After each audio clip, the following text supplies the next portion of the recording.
সারা বছর যে দিনগুলোর জন্য অধীর আগ্রহে বসে থাকি সেটা আসতে যায় মাত্র 2 থেকে 2.5 মাস বাকি, তা আজকের আকাশ দেখে ভালোই বোঝা যাচ্ছে। সারাদিনে মেঘ বৃষ্টির খেলা আর সূর্য অস্ত যাওয়ার সময় লাল রঙের আভা, সব কিছু মিলিয়ে আজকের আকাশটা যেন একদম মায়াবী হয়ে রয়েছে। তবে একটা কথা আজকে হাতে নাতে প্রমাণ পেলাম, মানুষ যখন নিজের সাথে থাকে তখনই তার মাথায় সব থেকে ভালো আইডিয়াগুলো আসে। আজকের বিকেলে যখন দাঁড়িয়ে দাঁড়িয়ে আকাশ দেখছিলাম তখন এই ভিডিও টপিকটা মাথায় এলো।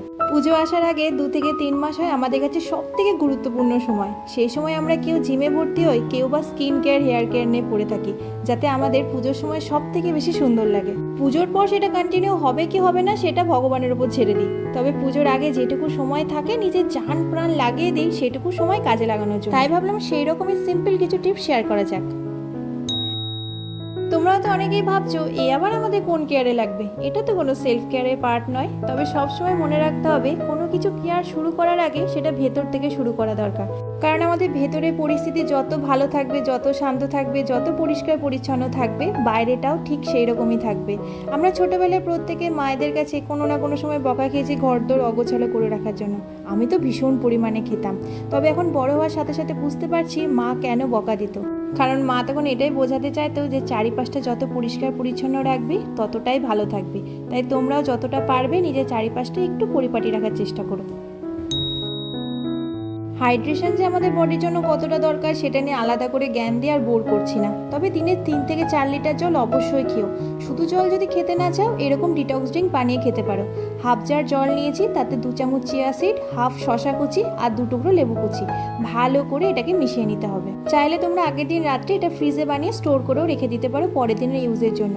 এর উপকারিতা আমি আলাদা করে এখন কিচ্ছু বলবো না, তোমরা আগে ইউজ করবে 1 সপ্তাহ, তারপরে এসে আমাকে কমেন্ট বক্সে জানাবে। ভিডিওর প্রথমেই যেমনটা বলেছিলাম, আজকে যে সমস্ত স্কিন কেয়ার রেসিপি তোমাদের সাথে শেয়ার করব প্রত্যেকটা যেন বাড়িতে অ্যাভেলেবেল থাকে এমন ইনগ্রিডিয়েন্টস দিয়ে বানাবো। ঠিক তেমনই আমার খুব পছন্দের একটা ফেস মাস্ক হচ্ছে এইটা। এত ভালো ট্যান ক্লিয়ার এটা কাজ করবে কল্পনার বাইরে। নিয়েছি 2 চামচ মতো বেসন, 2 চামচ টক দই, একটু মধু, নিয়েছি কফি।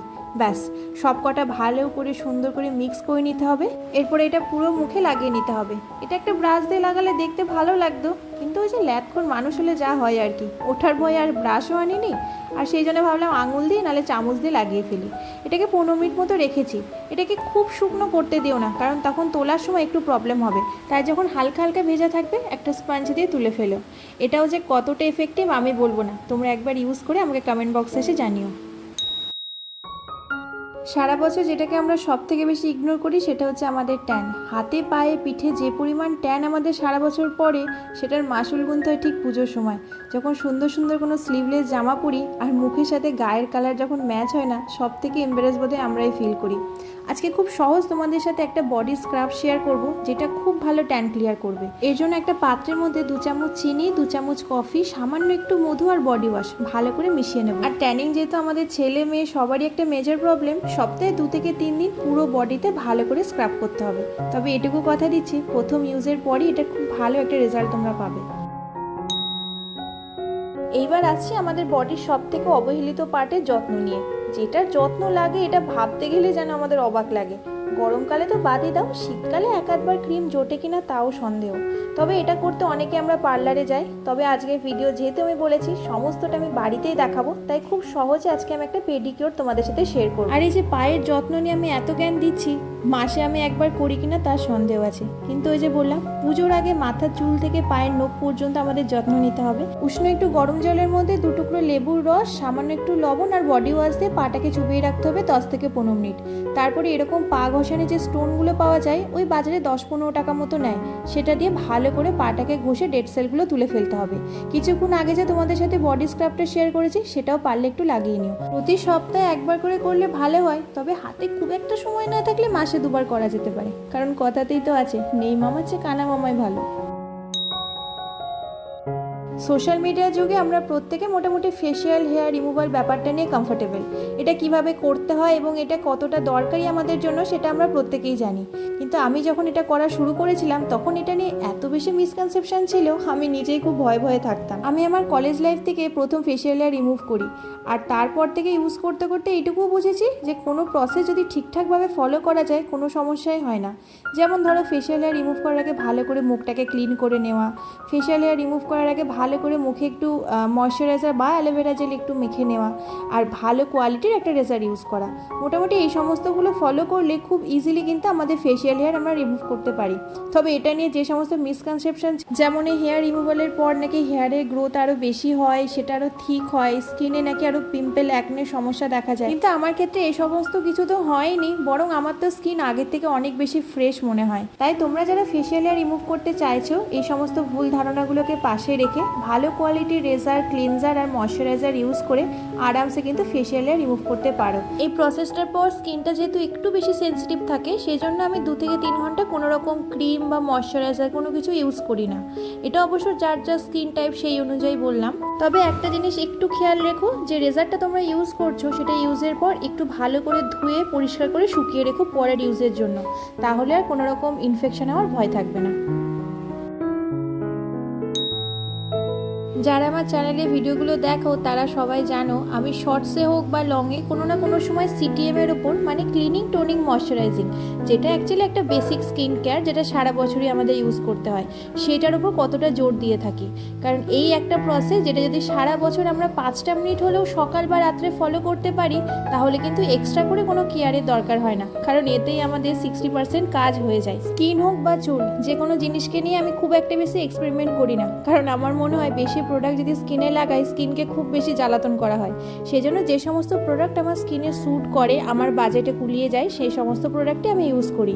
আর যেগুলো খুব ভালোভাবে কাজ করে ওই 1 থেকে 1.5 বছর পর্যন্ত ইউজ করি, তারপর আস্তে আস্তে একটা একটা করে প্রোডাক্ট সুইচ করি। এখানে যেমন যে সমস্ত প্রোডাক্টগুলো আছে সেগুলো আমি লাস্ট ওই 6 থেকে 7 মাস ইউজ করছি। তোমাদের যদি কোনো প্রোডাক্ট নিয়ে ডিটেলস ভিডিও চাই আমাকে জানিও, যতটা আমার জ্ঞান আছে তার মধ্যে আমি তোমাদেরকে হেল্প করার চেষ্টা করব।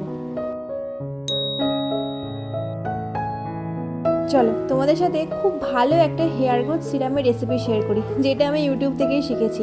এর যে মেন ইনগ্রেডিয়েন্ট রোজমেরি, যেটা তোমরা ফ্লিপকার্টে পেয়ে যাবে। 2 চামচ রোজমেরি 1 কাপ জলের সাথে ভালো করে ফুটিয়ে যখন জলটা ঠান্ডা হয়ে যাবে সেটা একটা স্প্রে বটলে ভরে নেবে। প্রত্যেকদিন রাত্রে শুতে যাওয়ার সময় ভালো করে স্ক্যাল্পে এটাকে স্প্রে করে নেবে। পরের দিন শ্যাম্পু করার খুব একটা দরকার নেই, তোমরা প্লেন জলে ধুয়ে ফেলতে পারো।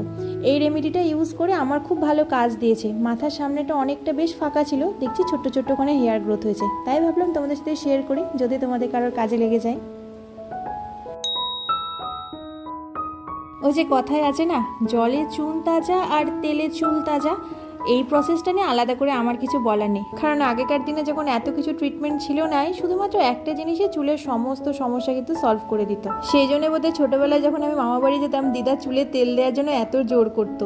আমি তো তখন ভয়ে পালাতাম আমাকে দেখতে বাজে লাগবে বলে। তবে এখন যত বড় হচ্ছে তত বুঝতে পারছি আমাদের শরীরের জন্য যেরকম খাবার দরকার, চুলের জন্যও কিন্তু তেলটাই দরকার।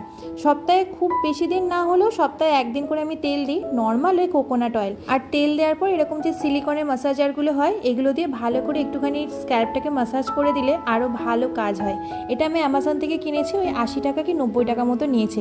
এটা কিন্তু তেল দেওয়ার পর এবং শ্যাম্পু করার সময় 2 সময় বেশ ভালো কাজে দেয়। তোমরা চাইলে এই জিনিসে একটু কিন্তু ইনভেস্ট করতে পারো। ভীষণ অ্যাফোর্ডেবল এবং রেডিমেড যদি কোনো হেয়ার মাস্ক কিনতে চাও তাহলে এই মাস্কটা তোমরা ইউজ করতে পারো। অনেকে হয়তো এটা ইউজ করেওছো, এটা আমি প্রায় 6 থেকে 7 বছর ইউজ করছি আর আমার চুলে ভীষণ ভালো কাজ দেয়। এটার দাম ওই 80 টাকা কি 90 টাকা নেয়। আমার মোটামুটি মাসে 1 বার করে বা 2 বার করে করলে 5-6 বার হয়ে যায়। আমাদের বডির সাথে সাথে চুলেরও প্রোটিন ভীষণ দরকার চুলটাকে স্ট্রং এবং স্মুথ বানানোর জন্য। তাই প্রোটিন ক্রিমটা স্ক্যাল্প থেকে একদম চুলের আগা পর্যন্ত ভালো করে লাগিয়ে আধা ঘন্টা থেকে 45 মিনিট রেখে দাও। তারপরে ভালো করে নিজের পছন্দ অনুযায়ী শ্যাম্পু করে নাও। এরপরে আমি আর কন্ডিশনার লাগাই না, কারণ এটা এতটা চুলটাকে স্মুথ করে আর কন্ডিশনারের প্রয়োজন হয় না।